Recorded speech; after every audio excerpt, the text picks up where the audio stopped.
Well, the 2023 MotoGP season has came to a close. Pecco Bagnaia is the world champion, the double world champion in the MotoGP class. What a race that was. It was so dramatic early on. There's so many talking points to get through about that race and this season in general. We'll just focus on the race we've seen today. And yeah, Pecco won the race from Fabio Di Giannantonio and Johann Zarco. But when you read out that podium, there's so much more behind it and what happened earlier on. Jorge Martin got a good start from 6th place. Early on, it was Bagnaia, Martin in 1st and 2nd. It was the scenario that we all wanted, them to fight for the world title. But the mistake came from Jorge Martin. He ran wide at turn 1. It looked like he got sucked in by the aerodynamics and the dirty air from Pecco Bagnaia. He almost nearly hit the rear of Bagnaia as well. Thankfully, they both didn't go down.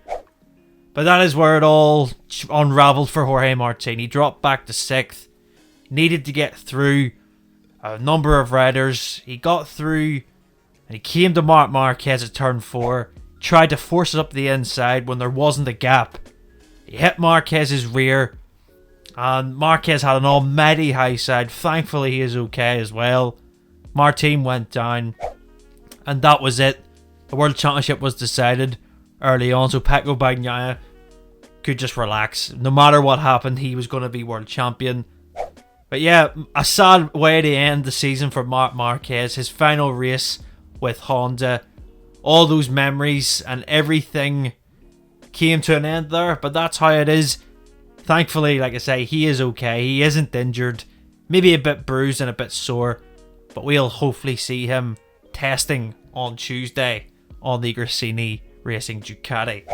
Martin gave it everything. It was just a bit erratic from him trying to catch back up to Bagnaia. But he tried and yeah, it ended for heartbreak for him. But he can be proud of the season that he has put together. The race really was very, very, very chaotic.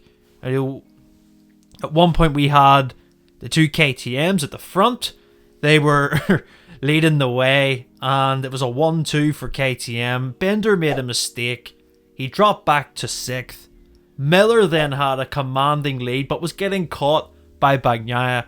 He then crashed at turn 10 and yeah, KTM's chance of having the dream end of the season just went, and Bagnaia then had to hold on from a very fast charging Fabio Di Giannantonio. He was going for his 2nd win in MotoGP, his 2nd in a row. He got through on Zarco with 2 laps to go. He tried to get past Bagnaia but he couldn't, and Bagnaia held him off. And to be fair to Pecco Bagnaia, this is the credit of his season and how much his mentality compared to last year has changed. When the pressure has been on and he needs to deliver a result, he does it, and that is the credit I'm going to give him. He's impressed me so much this year in terms of his maturity and not really losing the focus when he needs to deliver. And I think that is what makes him the world champion this year instead of Jorge Martin. Martin made catastrophic mistakes. Mistakes that cost him in the long run. Bagnaia didn't really make those mistakes. Maybe one. Maybe the crash in India. But that was it. When it came to it, Bagnaia is the deserving world champion. And we go now into 2024 with everything to play for again. Bagnaia will have the target on his back like this year. But we've got Marc Marquez on Ducati. Jorge Martin trying to get revenge for this season.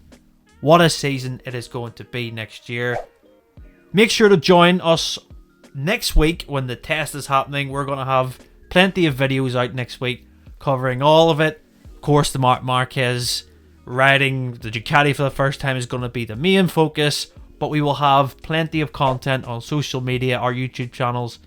Make sure to stick around, subscribe to the channel if you're new, and we will see you next time.